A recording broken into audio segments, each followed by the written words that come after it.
ವಾಣಿಜ್ಯ ನಗರ ಹುಬ್ಬಳ್ಳಿಯಲ್ಲಿ ಬೆಳ್ಳಂಬೆಳಗ್ಗೆ ಫೈರಿಂಗ್, ಕೊಲೆ ಮಾಡಿದ ಆರೋಪಿಗಳ ಕಾಲಿಗೆ ಗುಂಡು ಹೊಡೆದ ಪೊಲೀಸರು.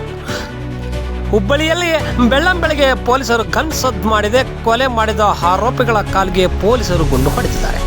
ಪ್ರಿಯ ವೀಕ್ಷಕರೇ, ಹೌದು, ಕಳೆದ 3 ದಿನಗಳ ಹಿಂದೆ ಹಳೆ ದ್ವೇಷದ ಹಿನ್ನೆಲೆಯಲ್ಲಿ ಹುಬ್ಬಳ್ಳಿಯ ಮಂಟೂರು ರೋಡ್ ಬ್ಯಾಳ್ ಪ್ಲಾಂಟ್ ಬಳಿ ಮಲ್ಲಿಕಾ ಅಂದಬಾಯಿ ಎಂಬಾತನ ಸೆಟ್ಲ್ಮೆಂಟ್ ಗ್ಯಾಂಗ್ ಚಾಕುವಿನಿಂದ ಇರಿದು ಬರ್ಬರವಾಗಿ ಕೊಲೆ ಮಾಡಿದರು.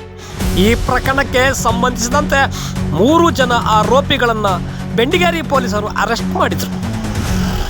ನಂತರ ಉಳಿದ ಆರೋಪಿಗಳನ್ನು ತೋರಿಸಲು ಕರೆದೊಯ್ಯುತ್ತಿದ್ದಾಗ ಈ ಕೊಲೆ ಮಾಡಿದ ಆರೋಪಿಗಳು ಪೊಲೀಸರ ಮೇಲೆ ಕಲ್ಲು ತೂರಾಡಿ ಎಸ್ಕೇಪ್ ಆಗಲು ಪ್ರಯತ್ನ ಮಾಡ್ತಿದ್ರು. ಆಗ ಬೆಂಡಿಗೇರಿ ಠಾಣೆ ಇನ್ಸ್ಪೆಕ್ಟರ್ SR ನಾಯ್ಕ್ ಮತ್ತು ಅವರ ತಂಡ ಮುಖ್ಯ ಆರೋಪಿಗಳಾದ ಬಾಲರಾಜು ಆಲಿಯಾಸ್ ಬಂಗಾರು ಬಾಲ್ಯ, ಮಹಮ್ಮದ್ ಶೇಖ್ ಈ ಇಬ್ಬರ ಆರೋಪಿಗಳ ಕಾಲಿಗೆ ಪೊಲೀಸರು ಗುಂಡು ಹೊಡೆದಿದ್ದಾರೆ.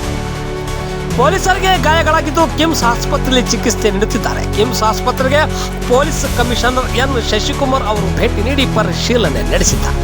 ಗಾಯಗೊಂಡ ಪೊಲೀಸರು ಆರೋಗ್ಯ ವಿಚಾರಣೆ ಮಾಡಿದ್ದಾರೆ.